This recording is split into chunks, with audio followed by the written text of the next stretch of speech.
lovely people. Hope you guys are doing well. Market Tuesday today, 20th June 2023.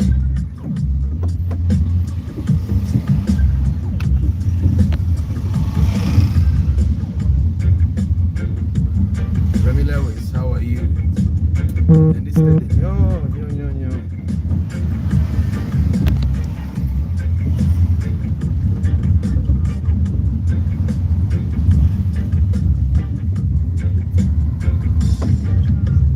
Today is Market Tuesday, and I want us to talk about the policy of goods once sold are not returned. And I want to tell you why you should not adapt that policy in your business, and why you should not have that thing on your receipts or invoices. It's a very dangerous statement. In the face of alternatives, it will kill your business.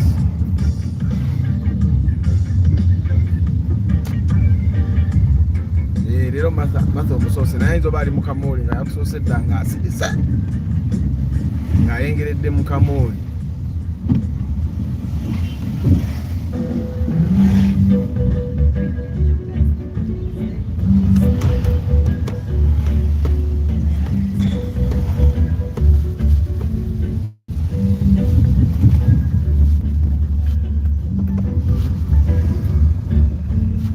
Simon Rock, good morning.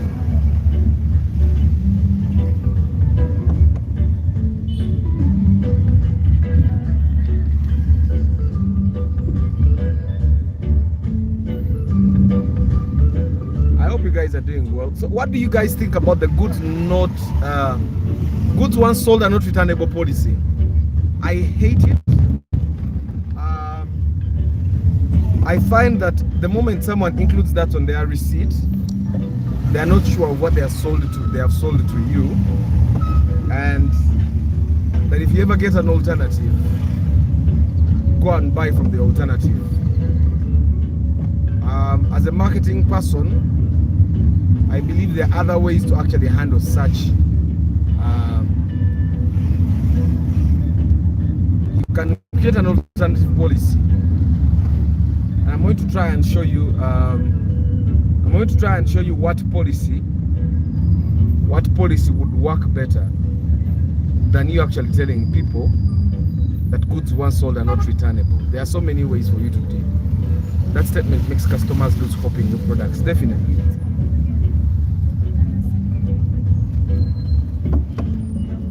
Iyo starlet abazagala mugiraba. Iyo starlet, but it's a mechanic's car. Mumanyi.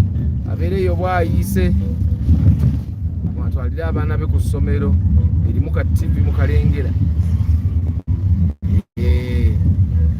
Abantu bakola emmoloka zaabwe enkadde n'agikwagaza.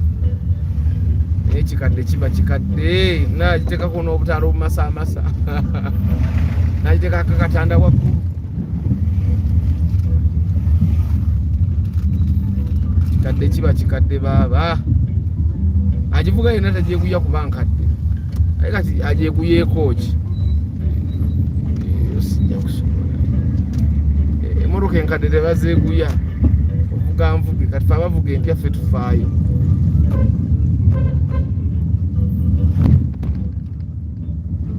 Started mu sport. Yagisaako omudumu. Ensima ya paso mu sport. Yagisaako omudumu gumotivating okulinnya. Kati bwana akatta ng'akalinnya omwe. Muzeeyi kaffe abakuyitako tukuyiteko ffe tetuvuga sport ne just emmoloka z'amaanyi.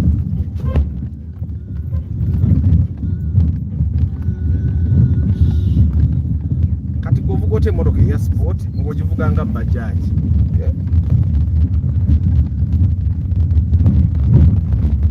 Muvuga midumu temuvuga mmoloka. Abavuga emmoloka be baffe.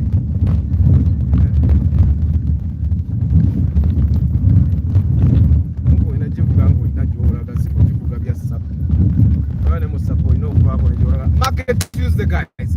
What do you guys think about that statement of and the policy of goods once sold are not returnable?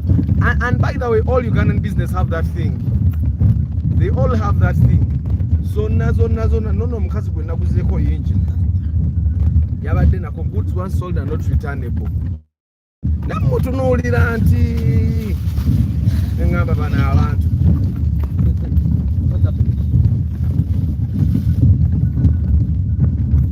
The thing should be that the new businesses that come up,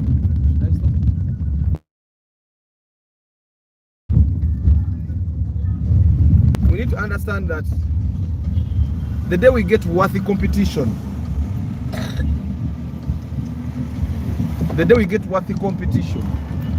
people that know what it means for your customers to get money for you, the day we get businesses that value customer relationships, kati mwabateka goods once sold are not returnable ku receipts zamwe mugenda bate mukyalina be muguza.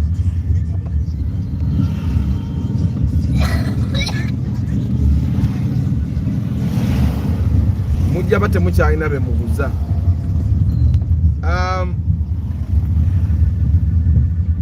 Let him spray it. Makanika tebafaayo. Atekako butesi buli wagenda ekituli ng'ateekawo akantu nga kabikkawo ng'ateekawo akataala. Why you changed engine kati oguyito. Ene moroka mpya nammwe mugireke. It's a brand new car. Moroka ekubanga ya bondi, engine etokotanga ya bondi, ng'ogiyita enkadde.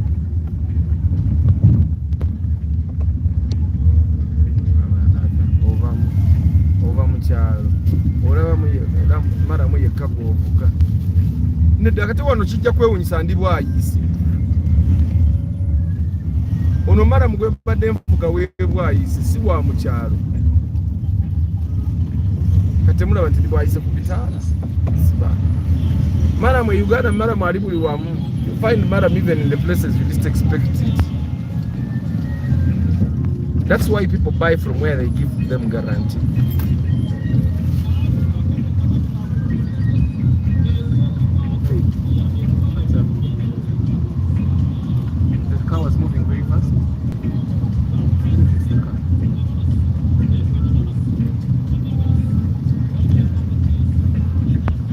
Or warranty. Ata banange where is my Martha tuwadde tulina kubuuza gwe. Martha tulina kubuuza gwe. Ngenda mukeberako ndabe naye nze mbadde nyina kubuuza gwe. Kampala Road munaye buli wamu waliwo maramu. Buli wotasuubira mu kibuga wakati bayiwa ettaka mbinnya n'ogamba kiki kino. Oluvuga tamaka naye ng'oyinza olowooza ovuga maramu.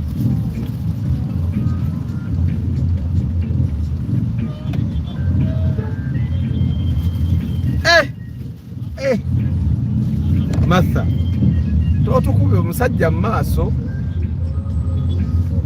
ono omusiru wa paso oba alowooza bwebeerako omudumuulo neba y'amaanyi nnyo simanyi waliwo omusajja bano ababooda leero beefudde abategeera ennyo.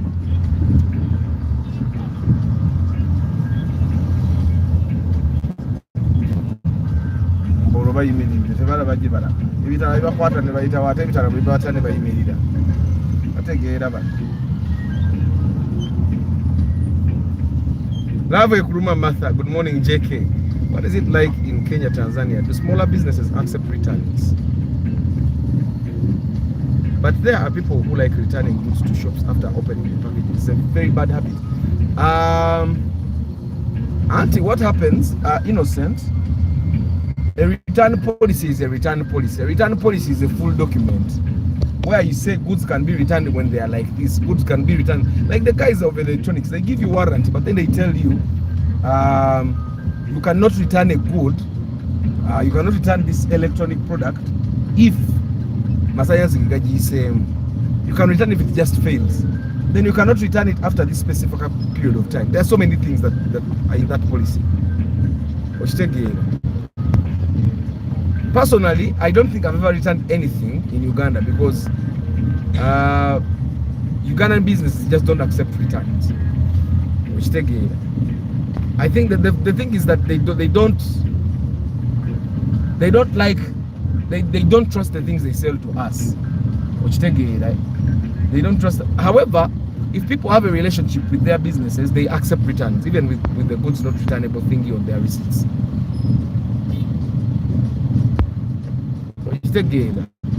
So I think it's not about country, it's not about continent. We can all accept returns. We can all stop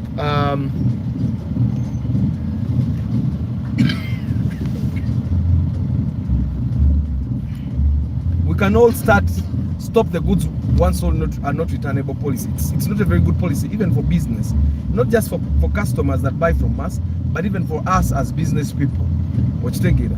Whatever, I just do pre-purchase inspection, but in the agreements I help people write, I make sure that there is a return policy, there is a return clause, that in case transaction fails to complete, because the transaction is the car sale and buying process will only be complete if the buyer gets the car transferred to their names. Now, personally, I say all the other things have been inspected. Yes, we have done verification, but the policy is, should the transfer process fail, the person that has sold us the car will return the car to us. Will return our money all in full amount. And you know, normally this also helps eliminate brokers in our business. It so happens that a person will not accept to return all your money if there are brokers involved. If we buy a car at 25 million, nanyini moroka tajja kukiza badiza million 25 bwabaga byeke 3. I don't know if I make sense. So personally, I make sure that we have a return clause in there. I've found that it eliminates brokers, if any. It eliminates brokers. It also eliminates overpricing. If someone that is the person selling to us the car is not the owner, they will never sell it to you, because you have a return clause. If the transaction is incomplete, give him back my 25 million. So how will he return 25 million if he got only 20? Goods are returnable, not in Uganda, my brother JK. In Uganda, goods are not returnable.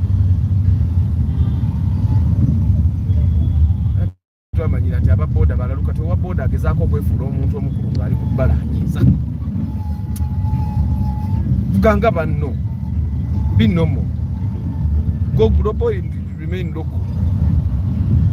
Mabode yefula machiwanga tuli kubalanyiza bovugeko bwesigaze mabega banno bagenze maaso ndamutera akatuba kubepye ku matama batebeere.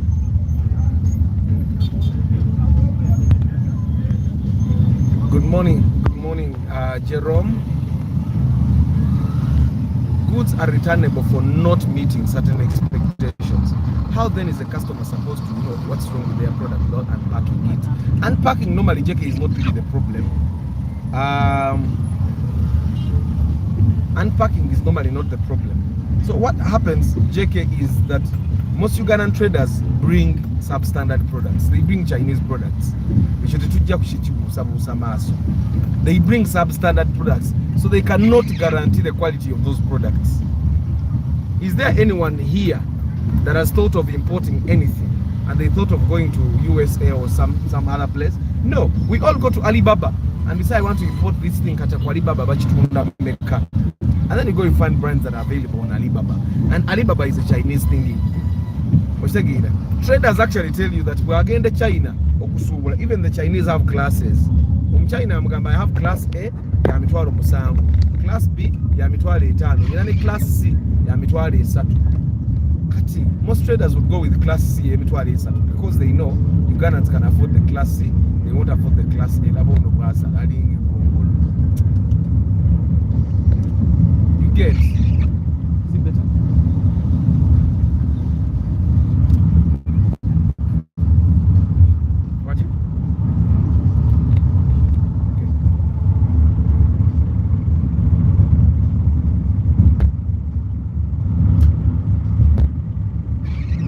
I don't know if I make sense.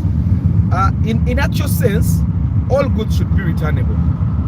But I'll tell you that even olabe motoka zinezamo bondi zemugula, they are not returnable. They are not. Yate wabawo omuntu wa bondi akugamba osobola okugizza mbumbuki. Era bw'ogizza nga bakuwayo akamotoka akarayisi ku yiyo. That's what happens. What bakola loss. If cars are not returnable, phones are not returnable, where are you going to return a phone? You guys, it's annoying. It's really annoying, and people take pride in it. But I think because in Uganda we haven't gotten businesses that value customer relationships, and we haven't yet understood that customer relations are important, are very important in the continuity and longevity of the business, of any business. Twamanyira bintu bya open a shop and whoever comes. Instead of making sure that when you open a shop, you're sure of 10 customers that day that will buy products that will sustain you. And the other thing of opening a shop and waiting for whoever comes in is deeply entrenched into us.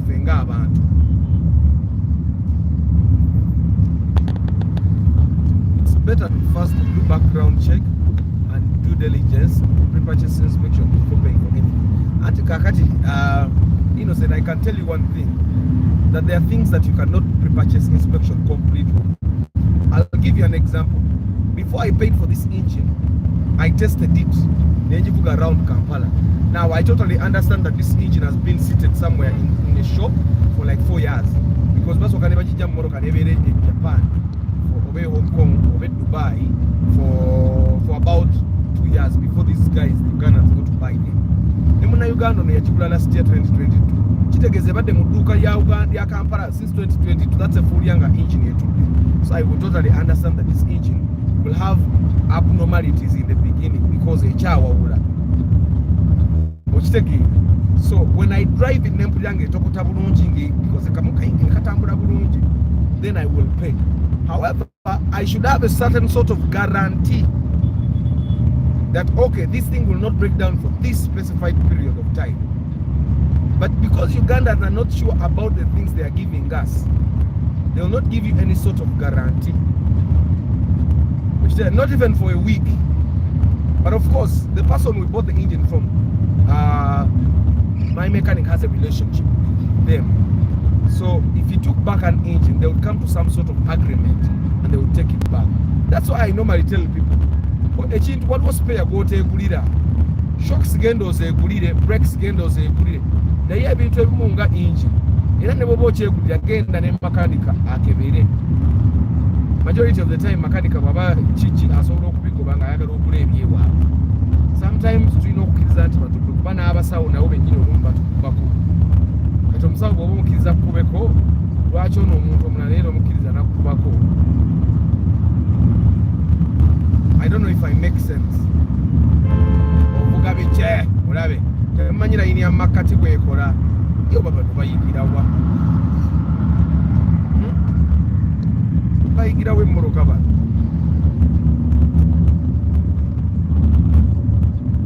Abantu abavuga automatic bannange.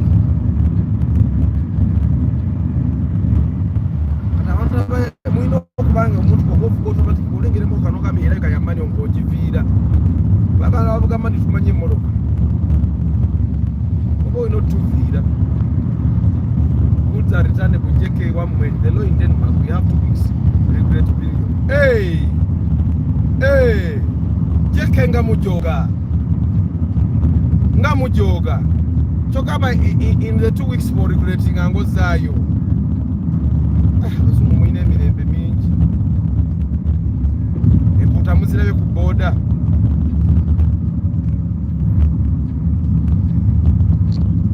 Jeka bazungu mujoga. So 2 weeks regret period. So if I were in Denmark, I can regret this engine and take it back. It's not yet 2 weeks. So as long as it's within the 2 weeks, I can regret and take back the engine. You guys.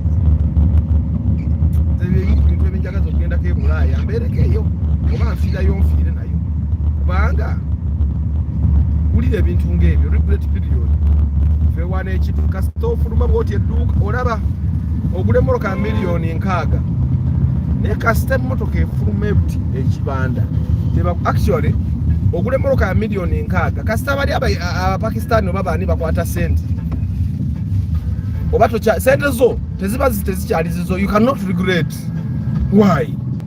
Kati ate kyosobola tosaana gula motoka ya rais, tosaana bagamba mbawadde nkaaga kati mumpe ey'ataano, nedda ssebo. Kyoyinza okukola mpozi gula ya bbeeyi noba kaka mwongereyo endala 2 mumpe eri ey'ebbeeyi. Jeke mumwine emirembe miyitirivu. Wila kayingini mwe. Wila kayingini. Kaulire.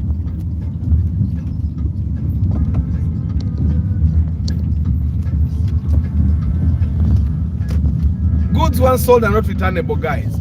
Are you a business owner that has that statement on your receipts or invoices? Do you think it's fair? Would you want to be treated like that? And why do you have that policy in your business? Why do you have that statement on your receipt? You really don't care about your customers, do you? You don't care about their experience. Customer experience these days is very important. You know, the reason why people go to expensive places to buy things from there is because they are guaranteed the quality. I was telling a certain guy, quality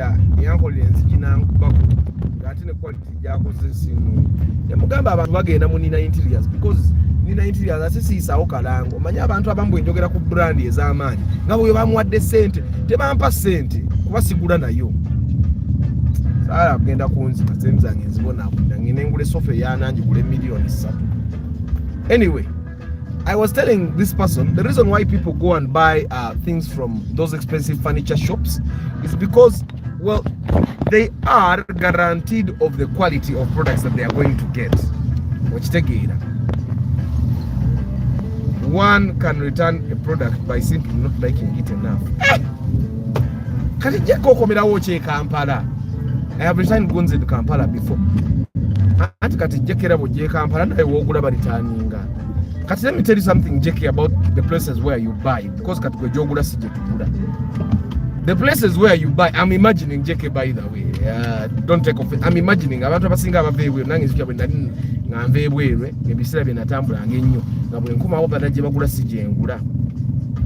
tell you something about the pricing.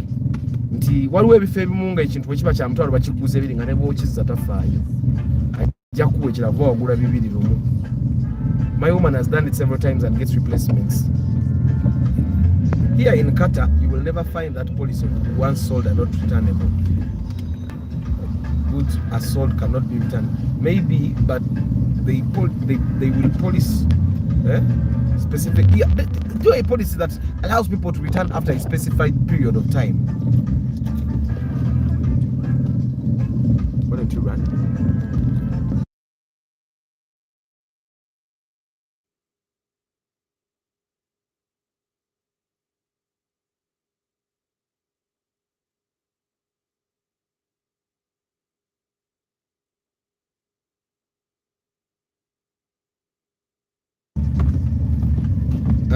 Good morning, Oriech Rick. Market Tuesday, and I'm here to talk about For the Love of Events, divine ushering and events. We are here for all your events. We are in Tinder, just opposite the Culture Center. Share your numbers, guys. When you come to market your businesses, make sure you share a phone number or an email address. It's very important. What exactly do you do? Just ushering. More ushering of usherings. Ata nkwetaaga mu have something for you. Nze wendi Jerome bila bukubiza simu ndistede sentence agala nzinoonya abaana bali wano nuuna ali mukulya pulingo muzimanye bbeeyi yazo ali ku mukebe mulamba pulingo za bannaye muleete anti gula bintu bikadde nnyo both sides tetuba sure. Good morning, Antonio. Actually, Dawood, it's not about us buying old things. The return policy is people don't sell things that they are not sure of. But they are sure. There is a chance that you can buy a product from someone. There are times that I've seen people that bought like a blender. atuuke wako obutunda bwasooka okuteekamu obublendinga neefu n'enyoka okitegera naye agenda okuyora ku receipt goods once are sold not returnable. That policy is by people that don't trust what they do. That's probably the reason why Innocent is saying that you need to pre-purchase inspection. Well, we're between the sort of pre-purchase inspection. In fact, all about enough when we call pre-purchase inspection, I make sure to give you conditions. But you need to do this or this or this or this. Like when we buy a car, netugenda tukikebera nkugamba emotoka eno tugivuga nga tokoze kino tugivuga nga tokoze kino tugivuga nga tokoze kino oba olumu nkugamba kino kikole kino tokikola kino kikole kino tokikola. Why am I saying that?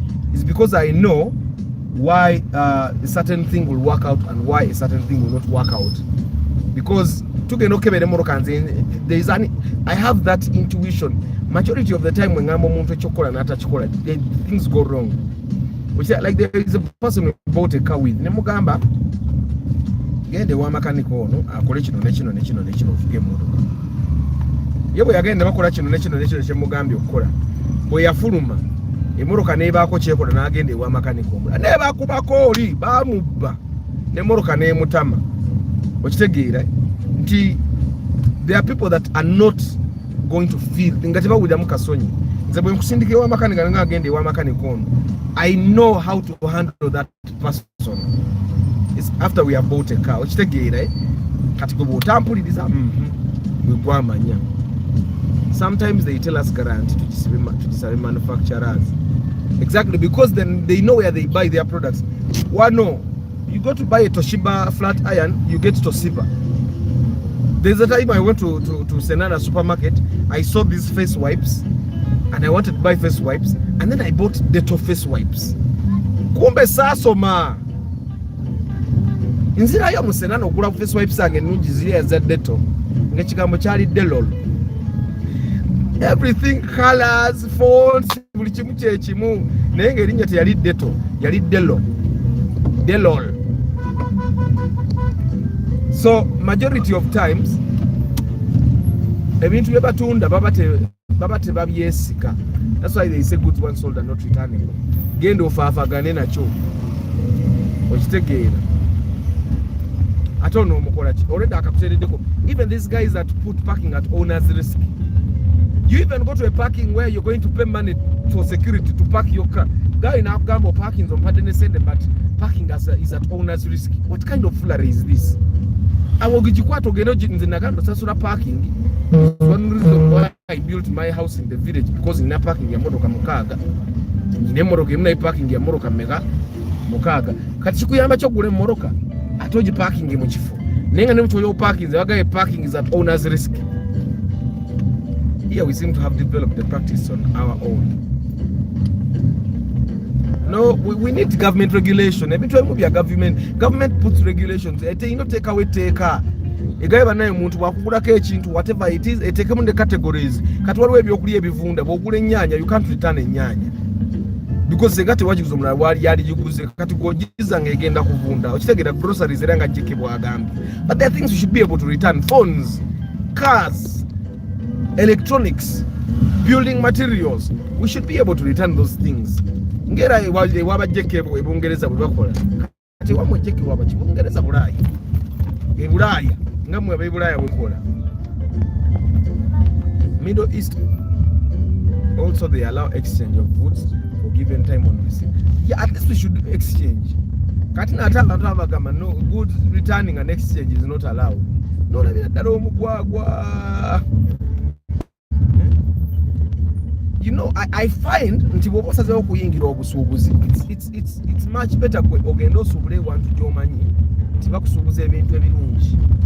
Otandika okugaba garanti, okitegeera you'll get customers. Mwe mulowooza iri edduuka lya Adidas eriri ku Kampala Boulevard terikola, gye batunda engatto ez'emitwalo 7 bakola because engatto zaabwe class.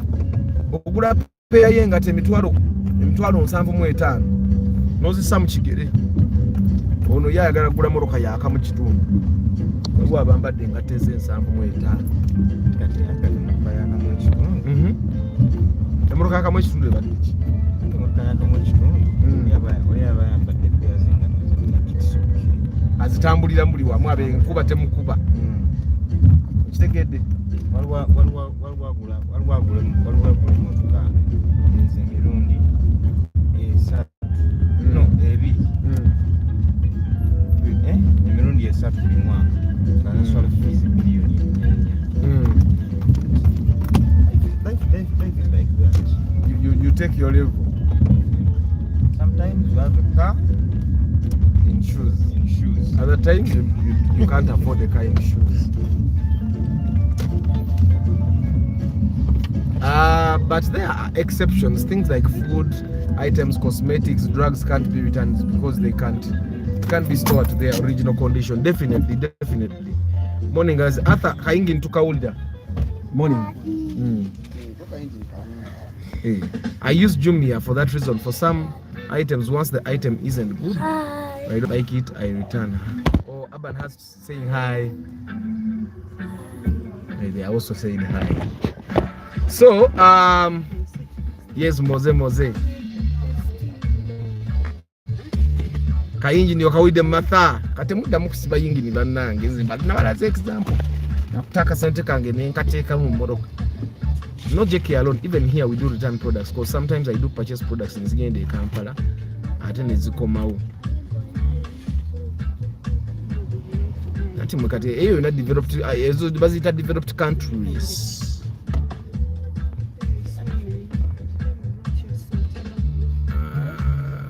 Bana, you need to take pictures of Urban in a suit. Mna mtabani wanga in a suit in the city, in a suit and those are neve mungule suit. I want to buy a suit also. Yes, I want to wear it. And put your phone inside the carpet. Yes. And put your phone inside the carpet. I want to do this. Hey, you have it. No, but I just find the one. I want to see how you look in your suit. Nenange mbutonda ine suit ezabano nate chiunyise suit ya Urban bei yamanya suit ye wandike yange. Actually Urban ya bei no.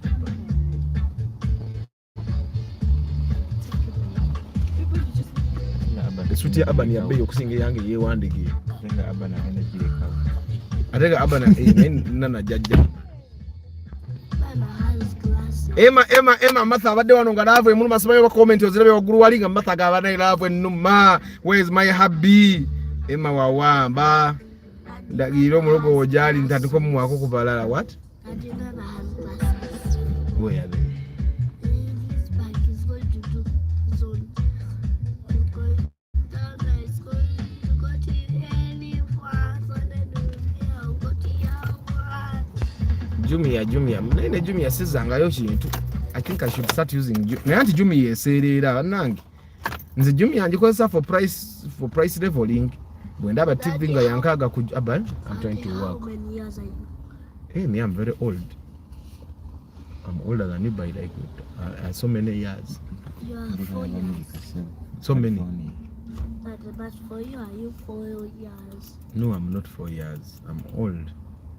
So, kati no nambozizza. Mbadde njogera ki Urban? Nvaako. Leka. Oyambala ki nga bakuyise ku mikolo?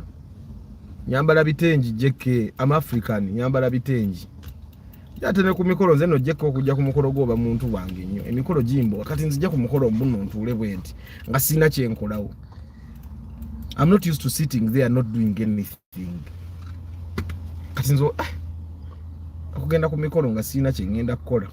Kimmenya oyina kuba muntu wange nnyo. Ndwawo no jigendako. Actually most of the functions zengezeeko mbadde MC. Kati mikolo gy'okutuula awo bannange.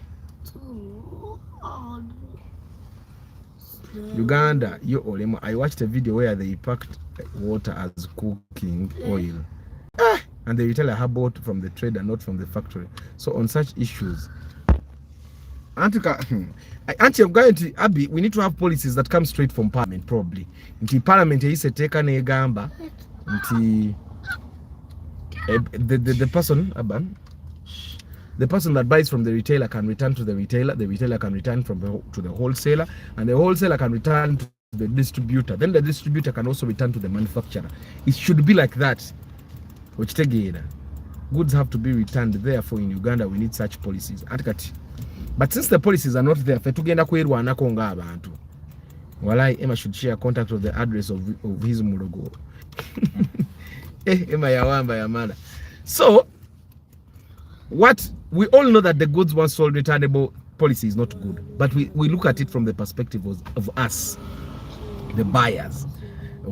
Now, I want us to look at it in the perspective of a business owner, because all of you guys here, you run some sort of business, and since you run some sort of business, you have customers that buy products or services from you.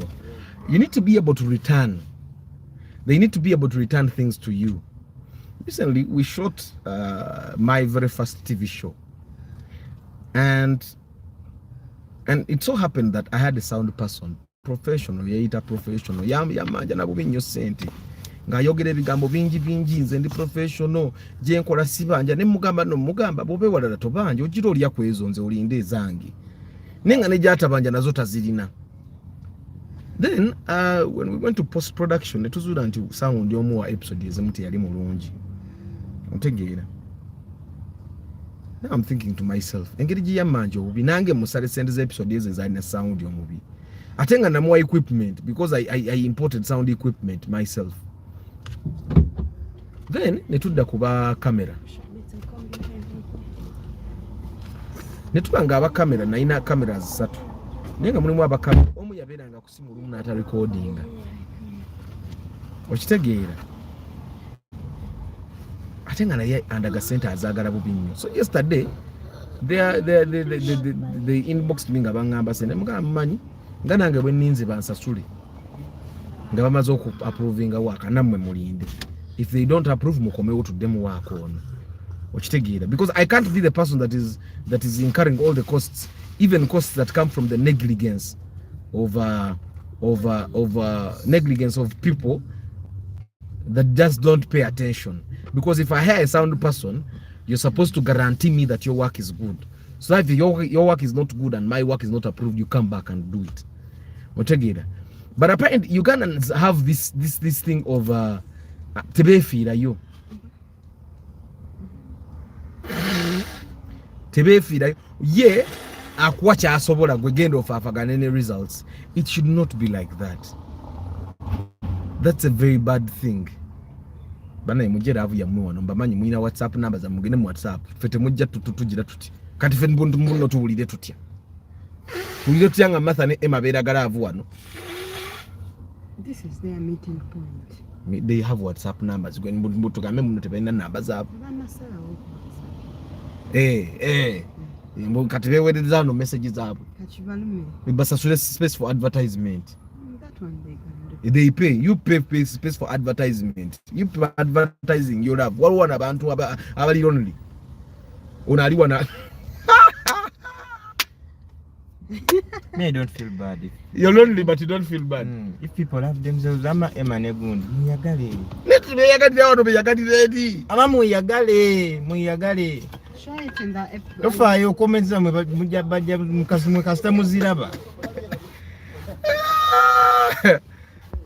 Mgene mwiragire love mu WhatsApp za mutuchumanye namba muzina kati mbunochi. So when they sell a bad car, they should refund. In Uganda, they don't refund. But Aban, I'm looking 4 years old. Arthur, please help me tell Maximilian and Henry Ntinze ali mu kintu. Ayi abantu bakitegedde dda. Martha je wanazewa natukubalavu ngatonda bana kulabikako mbwakumisinga.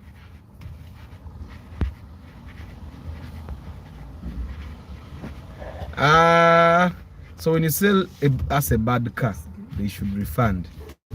So what happens? Me, I make clear. I make this very clear. Ero muntu endagane yagisigninga agimanyi era mugamba ka close ako ke kasembayo. Nze ka close kanke kasembayo. However, ebiseera ebisinga nze bwoba ogenda kugula emmotoka gyesigira siteekako mukono.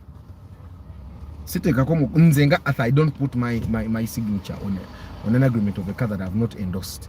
But there are people that go on agamba nze yonjaga deyo nga mugamba genda sibirimu genda ogule moroka yo.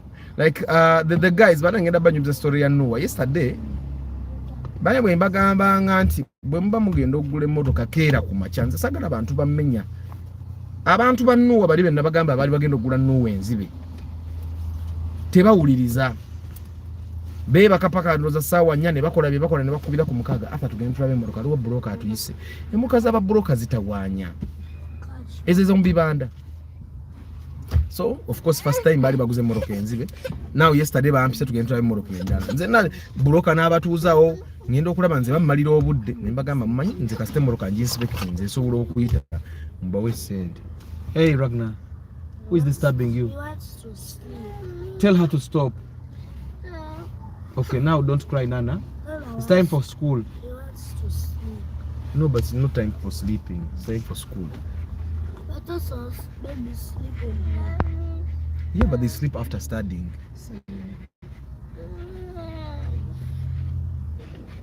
So this is what happens. Bampise yesterday tugenda tulabe moroka sawa tutwagenze sawa mukaga. Tugenda tuka ku moroka nge moroka eyita. Nemba gamba naye ne moroka nga sente zibala mudde ntono nyine baga moroka eno ngoroza laki nyini abagitunda layisi wadi. Kumbe bagira mudde layisi babasembeze. Nga bwe babasembeze moroka egenda kulinnya. Indeed, when we got to the place, the car went from 8 million to 9. But when the owner of the car came, the car wasn't actually 9 million. You get what I'm saying? And these are things that I tell you, but you guys don't listen. Oshitegeera. Kati ennaku zaabwe ebbiri zaaweddeko. Ennaku zaabwe ebbiri zaakoze ki? Ennaku zaabwe ebbiri zaaweddeko. Now they are telling me to weigh esaawa emu leero tulabe moroka endala. Naye tugenda kugira bayigenda egari. Baba broker akwenjeza n'akuzza eno n'akuzza eri. Ate bava ku broker waabwe eyafuna moroka eri yali enzibe initially. Yali badde afuna yali alina kafansonyi. He would have gotten them another car. Okitegeera, a good one or another bunch of cars. Ate ne batandika okwenjira mba broker ab'enjawulo. Anyway, that story is going to be for Thursday. Katumala okulaba olwaliro bwe luggwa. Ngenda bawa esaawa emu tugende kubanga tewali nsonga. We will wake up. Tewali nsonga lwaki sibongerayo 1 hour. Tulabe ekitabo kigaana kati obadde mbasasule pre-purchase inspection bupya. Nze buli wonojje wange okola pre-purchase inspection n'oba mugezi nnyo. Nze nga nkuleka nga tukola ebibyo. Bwe bigaana ng'onnyongeraana. Okitegedde. Eyo tuveeyo. So what happens when you buy a bad car from a person? That's why you need to pay for pre-purchase inspection. It is imagined that before you buy a car, you bring someone to inspect the car. N'okikula ng'omanye ebizibu ebirimu n'ebitaliimu. Normally bwe tugula emmoroka, waliwo emmoroka ezimu ze tugula, there are cars we buy when they have something in the engine. Like the Ipsam. So ogula Ipsam ng'etokotamu katono bubi. Because we know the 3S engine is okay. This book broken. Ah, that's my book. Put it back. We understand that the Ipsam engine can have that issue. But we also know that that issue is negligible. The engine will move for years with that thing. Kati, omuntu akuguze moroka eri, ayesuubira nti wakawulira. So if you go with a mechanic, like there is this mechanic gonna naye moroka, ngetokota bubi engine. But ebiseera ebyo nali sikimanyize nga simanyi kuwuliriza engine. Guy malo jugula enkera nkoma mu garage yabwe yennyini nga buli omwangamba ne ate moroka mwagiguze mutunda mwaginu. Nimbuza makanika wange, why? Emoroka eno nga buli omwajogira. Nangamba sente zo bwe zabadde zikoma. Nemuganda kati gontegeerero otya lwaki tongamba? Ngamba nti ata tuguze moroka eno tugiguze etokota bweti oba erimu kino na kino naye sente zaffe awezikoma. Nze nesayirewo banzi waayo. Oyo tutadanga mukwata ku moroka yange lwe yakoma. I don't want someone that fools me. Customer relationships are key. So when we go to buy cars with people, I make sure to tell them. Good morning. I make sure to tell them that, you know what, this is with your car. Either when we went to that Noah, I told them the things they had to do, and I told them the things you have to do will take at least 1 million shillings. But they were in a hurry. Era bakubide banga ata jangu tugende tumalize bino ebimoroka olwaliro tugende mbaga kale nti byawedde ne papa otyange ekintu tekigwa kiba tekijja kuggwa. So banga ajja tugende sife bitutami tugende tufunemu naye kati ebiseera ebimu bw'oba ne ssente ntono topapa, don't pap, topapa.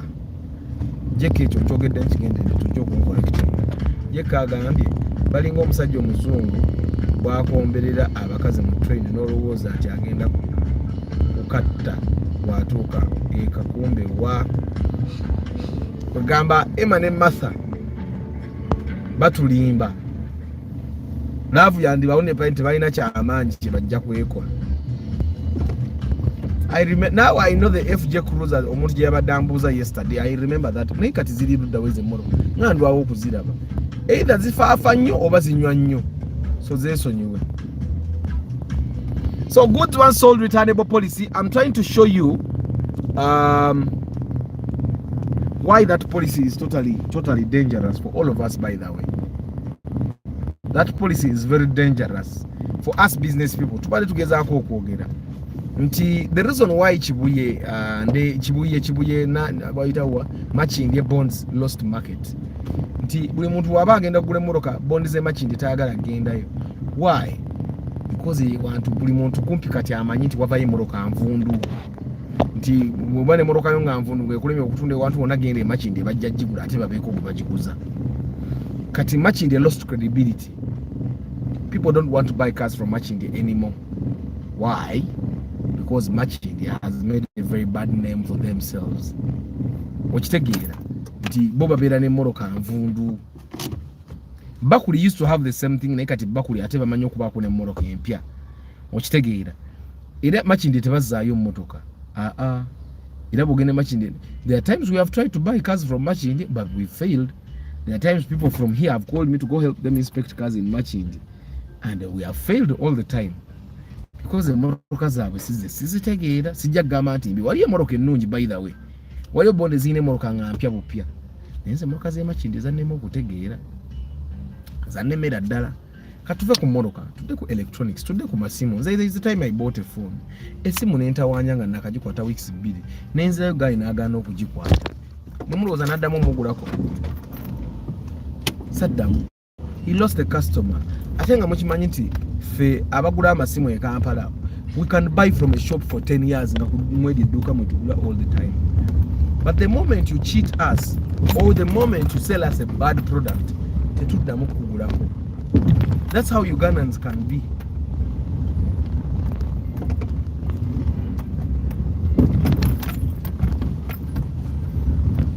Nti kati ate nze nga Arthur, I can be loyal. Mbera loyo paka bwenkuta. Oliga gwe nabagambe yali anguze ebyamasanyaze nanyongeramu emitwalo ena. Loyo namutta. Saka nakudda mmutunulako. Because you don't cheat a long time customer. You don't. Era bwe yankubira ne muwereza sente ze kwa account ye, mwe ampeza account yo. Neziwereza saka nakudda mmutunulako. Omuntu abba because of babubbi. Obutali bubbi kwe kugamba omuntu kwe kumunnyonnyola n'omugala kino na kino. Nkongedde mbweziti lwa nsonga eno. Abantu abatunda bwe batojja kwesanga yakyange kya bbeeyi mu lwa nsonga eno. Make sure someone understands why. Nze I crib in matching naye tebalina market. Emmoroka zimala kumpi myaka 2 mu bond. Anti mmoroka zaabwe zisinga nvundu, ezisinga sigamenti zonna. Wali abantu abalina bondi ezirina emmoroka ennungi, by the way. Morning others, was a topic about two lovebirds here, and I believe the love here is regarded as good sold ones are not returnable. Muganda wange era bagikuddisa ate bano abakyala baveeko. Mukyala akulaga nti akufa kumba alina n'omulala gw'alaga. I'm not saying that Martha is doing that. Naye ngamba bano abawala b'e Kampala. Some people are heartbroken because of that. FJ Cruiser just tetwasinga nga bw'olaba camera because they look somehow ugly, even but when I Dubai bazagala okusinga Jeep. And even Jeeps are ugly. Even Jeeps are very ugly.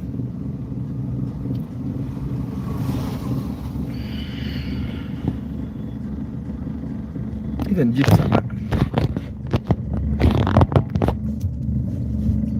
Kakati mwabagala ogula zi SUV. There is one SUV that I know give you comfort. You kawundo. Indala zonna tezina comfort. Ate wali buno Suzuki Skudu. Bulinga bwe bakako okubeera ku kkubo. Nikenyenya kati. Bwenyenya nnyo. Suzuki obu bwenyenya nnyo. Ngojeko okubeera ogu tebulina makulu. Ekisoka intiri yambi nnyo. Bana Suzuki Skudu nayo. Intiri yambi nnyo. Suzuki Skudu, the only reason you should be buying a Suzuki Skudu is if you're buying it 2.8. Not 3 million, 2.8. Bwebe suka ezo sente togikula.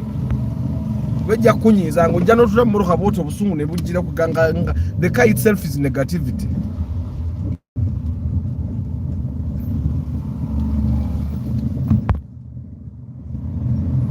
So goods once sold are not returnable. This is a policy that we should avoid in our businesses. Why? Remember, guys, I've been telling you from time to time that you need to create business relationships with your customers. Your customers need to have a bond with you and your business. A customer will never have a bond with you and your business if era baba kuyamba enyagula y'ebintu bibiri bwe bifana nga tasobola kubizza takomawo okitegeera.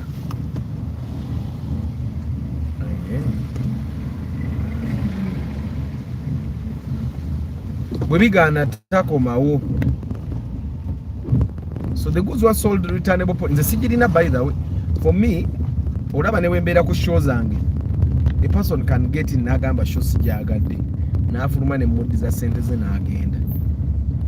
Okitegeera. Why? Because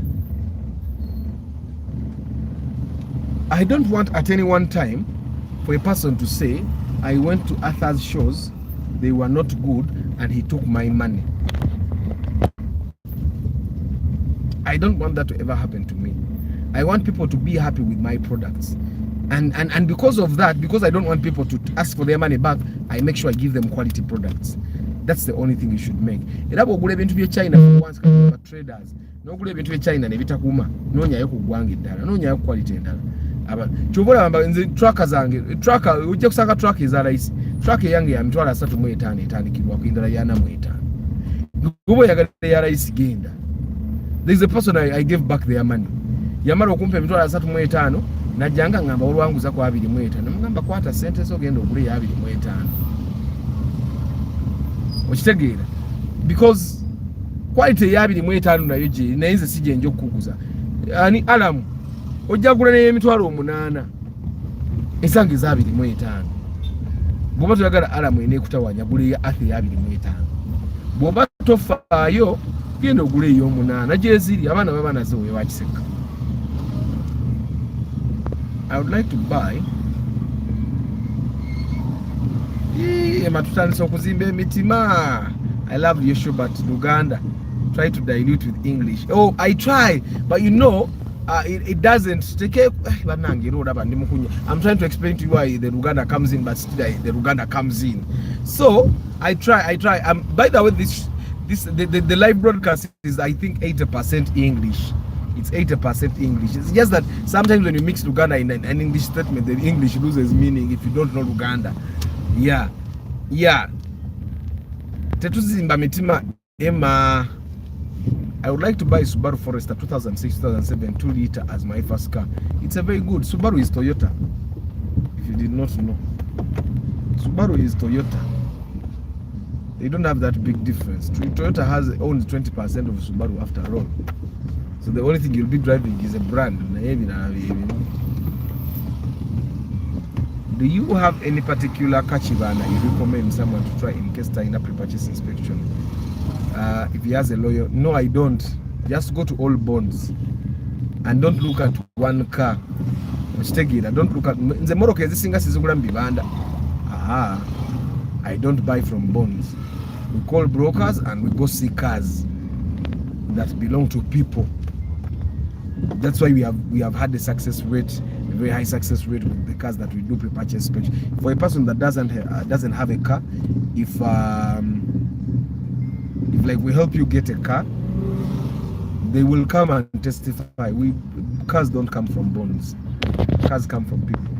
For a service like yours, how do you know that the customer is not abusing your refund policy? We inspect. You bring a car back, we inspect it. If it has no problem, sinikira muri ebinyu. We don't say it exactly like that, but we tell you the car has no problem. Because oli asobola okujja ng'emmoloka emulemerwa kuba tamanyi kuvuga. And we have sold cars to many people that don't know how to drive. So, and a person that doesn't know how to drive, even the engine turning off, they will say the car is dead. After Western Suzuki school, I can't work on Kagara. Idabo Kafuna to point in Kagara. The old fashioned dashboard looks. Kariaka Motoka is not just the dashboard, it's the door panels, Bananga. Of course, there is a follower of mine here that drives the Escudo and he seems to enjoy it. Namkama and review again. At my workplace, there's a person that drives an Escudo, a very old one, but it's manual and he enjoys it properly.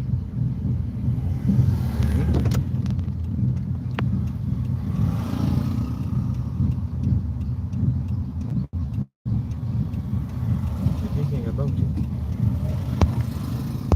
Toyota FJ Cruiser is 4,006, so in Uganda, exactly.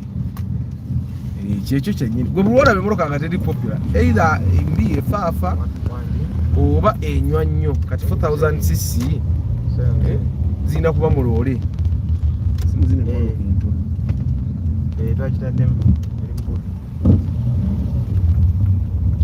yabadde whiteboard olaba makex ezebbiri ebina muzikaabo kati obuge 4000cc zetaaga maje nga aba gavumenti be bazivuga anti kakati bote bagula mafuta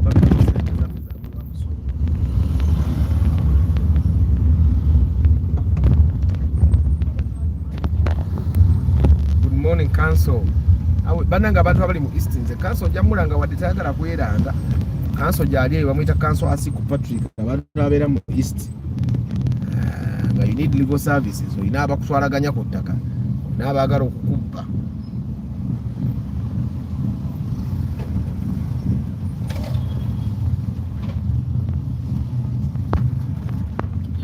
For your pre-purchase inspection services, after how long can someone return back a car? We have never had anyone actually return a car. But normally, the return is not on mechanical condition. The return is on failed transactions.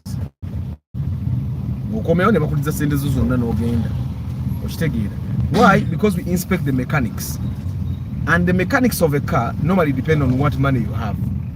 There are cars like the Nuwa that these people that are buying Nuwas, they have a very small budget, 8 to 9 million. And I've told you time and again, for you to get a good Nuwa at 8 to 9 million, you have to have a very good witch doctor. That's why we are struggling. That's why they are struggling. I'm going to park somewhere and wait for them. They told me their car today is in Chisas, so I don't want to waste my fuel and drive to the office and then come back here.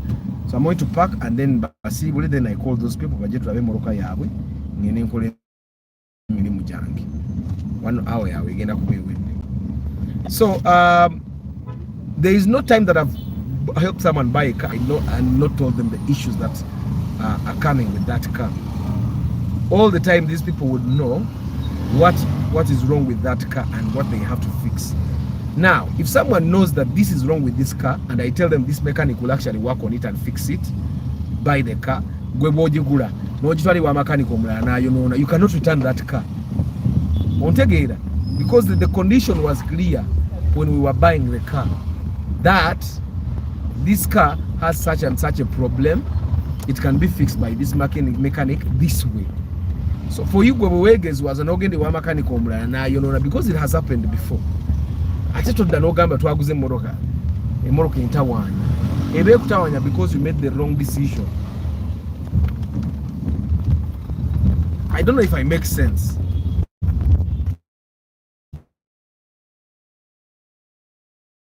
Agreement, I make sure transfer should be effected in at most a month. And after a month, if that transaction has not yet completed, you can take back the car to the person that sold it. Now, that's the agreement. After a month, if the car is not in my names, I will bring back your car. You give me my money. It's as simple as that. The day you close the assembly, I make sure I read it to both parties. babelenga bagiteke. But all the cars that we have bought, transfers have been done effectively in a week normally. Okujja ko lwa abantu abatutawanya bamusaba ID bamukolere transfer ate ID n'atagiwaayo. So those are there have been those people that have disturbed us, but other than that we have so far we have no trouble.